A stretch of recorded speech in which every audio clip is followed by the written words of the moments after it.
Alright folks, this is going to be an extremely important video, and the question I am about to throw on the table is extremely relevant for everyone.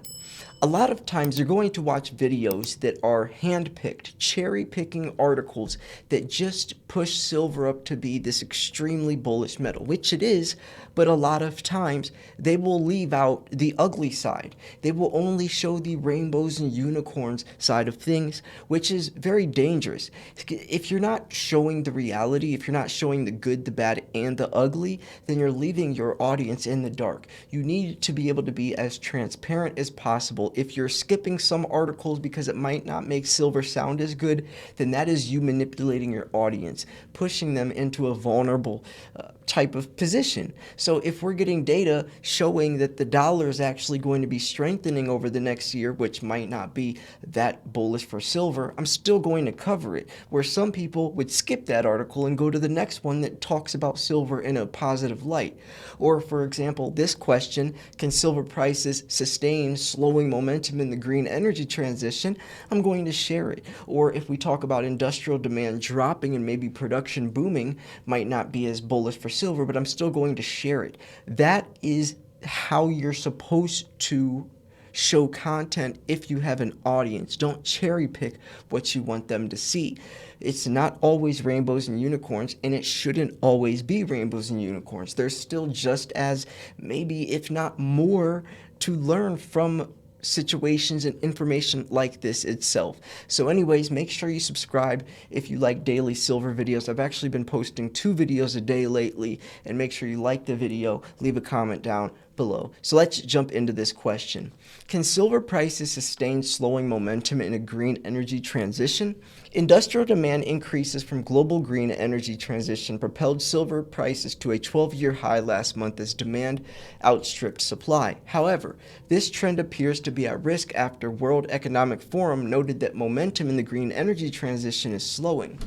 Now, I'm going to try not to pause too much throughout this video, but there's a lot of context that needs to be mentioned. First of all, regardless if we slow down in terms of demand or growth, or even the Green New Deal slowing, that's not going to impact things too much. Why? Well, we're already over 500 million ounces in the red, a supply deficit of over 500 million ounces in the last 3 years alone. Every year, we're around almost 200 million ounces in the red. Even if it slows down a little bit, that's not going to put a dent in the amount of silver we need. 1.21 billion ounces last year, which was the global demand, the annual demand. They're expecting up to 1.4 billion ounces this year, with production around 850 million ounces, maybe a billion when you throw in recycling and some others. But regardless, the amount of silver we're going to be needing over the next decade will be increasing tenfold. We are needing more silver for the newer solar panels, the more efficient EVs. More efficient solar panels are requiring more silver than before. The N-type solar cells that are replacing solar panels actually use more silver. So as we become more efficient with these technologies, more silver will be being used, with recycling still not even putting a dent in the amount of silver we need. So where other areas lack, that will be counterparted for other areas that are taking off, like solar panels or 5G towers or silver lithium ion batteries or AI chips or the BEVs or EVs and all these other areas. So yes, a piece of data like this might not be as bullish as maybe the previous year, but that doesn't mean that it's going to affect the price or even affect the supply and demand fundamentals at all, period, anyways, since there's so many other areas that silver is used for. So anyways, I just think that is important to take note of. But let's say, for example, let's say that the silver shortage is starting to, what's a good example? Okay, let's say that more mines start opening up, and let's say that they start pushing recycling more. Would that fix anything, Slayer? No, that would only be like putting a Band-Aid on a gunshot wound, because it is inevitable for us to be I mean, one, there's only so much silver in the Earth's crust. Two, mining supply just simply is nowhere near enough to fit demand, especially as it's rising, whether we slow down the Green New Deal or not. Three, you have countries like India buying more silver in the first 4 months of this year than the entirety of 2023. You have countries like China focusing now on silver. You have all the billionaires, the world's most powerful banks. You have the military. All of these people buying silver, and holding it and using it and being obliterated into the Earth's crust. Up to 500 ounces of silver in a single Tomahawk missile, up to 11,000 ounces in some torpedoes.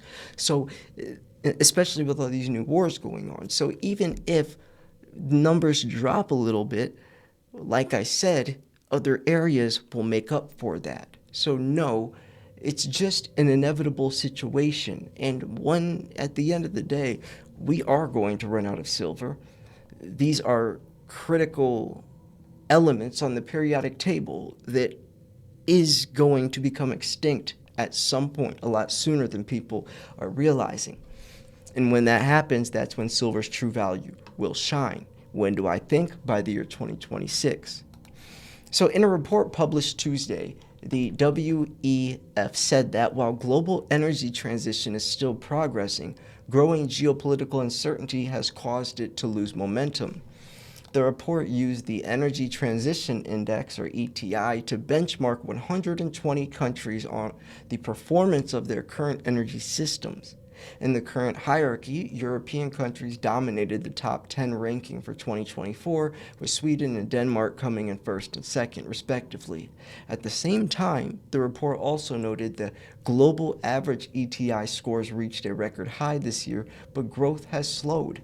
Quote, the 2024 report shows that 3-year improvement in global ETI scores between 2021 to 24 is almost 4 times less than the upswing over 2018 to 21 period, the report said. Quote, furthermore, the report indicates that 83% of countries achieved lower scores than last year on at least one of the primary performance dimensions of the energy transition: sustainability, equity, and security.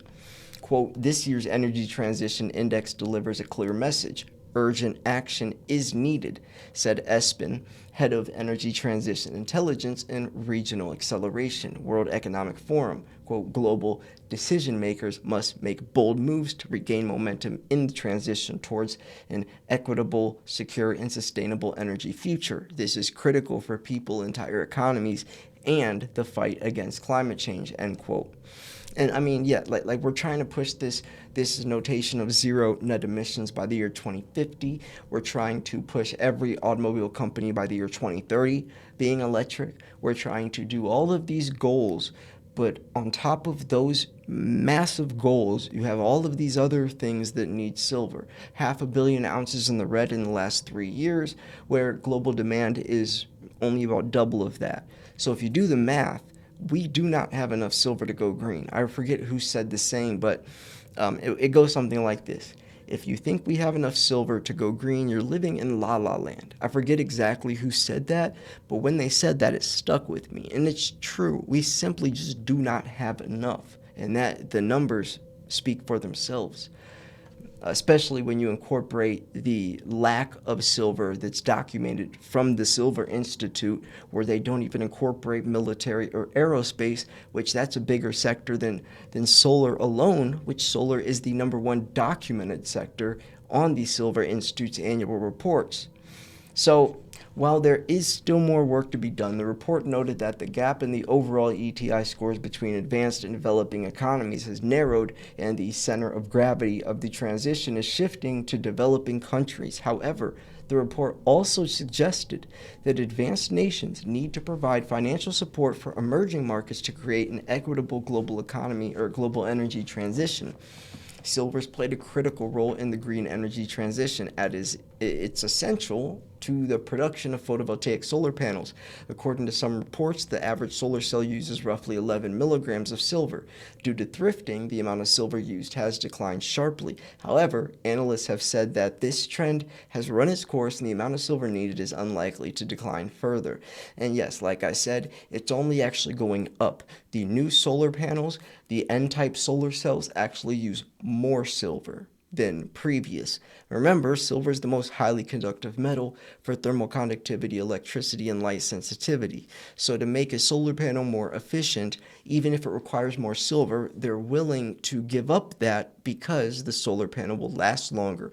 They're not putting silver's best interest first. They're thinking efficiency first. So it's not like they're saying, okay, well, the new solar panels have to use less silver. They're thinking, how can we make the solar panel be more efficient and last longer? Which, if that requires more silver, they're going to do that. Same with every other type of electronic or whatever silver is used for. So looking at the broader market, solar power represents a massive component of the green energy transition. Investment in this sector now accounts for approximately 40% of global investment in energy transition manufacturing, reaching $80 billion in 2023. Demand for silver is expected to continue to increase, with the Silver Institute estimating demand could rise by as much as 170% by 2030. Those numbers are crazy. Demand could rise by 170% in just that sector alone. So if we are already setting record-breaking supply deficits, if we're already 500 million ounces in the red, if we already, year by year, are losing more and more and more silver, but needing more and more and more of it, with as much as 170% increases within just the next 5 years, then what does that tell us? Low supply, high demand does what? Pushes the price up.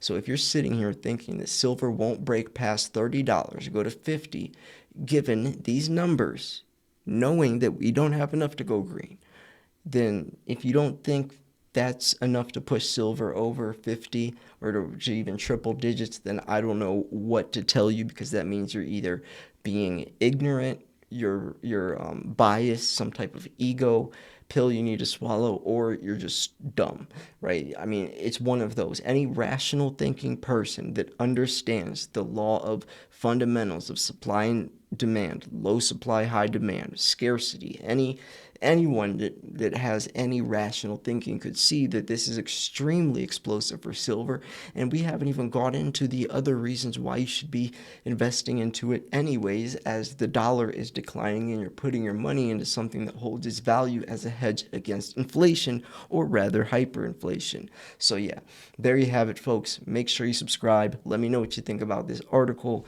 Remember, I post daily, so if you guys wanted several videos a day, then click the like bell as well, or click the bell, and you'll get notified when I post. So that's a great way as well, so you're always up to date and you won't miss any videos. Thanks for tuning in. This was Silver Slayer. I'll see you guys tomorrow, or actually later today. Peace.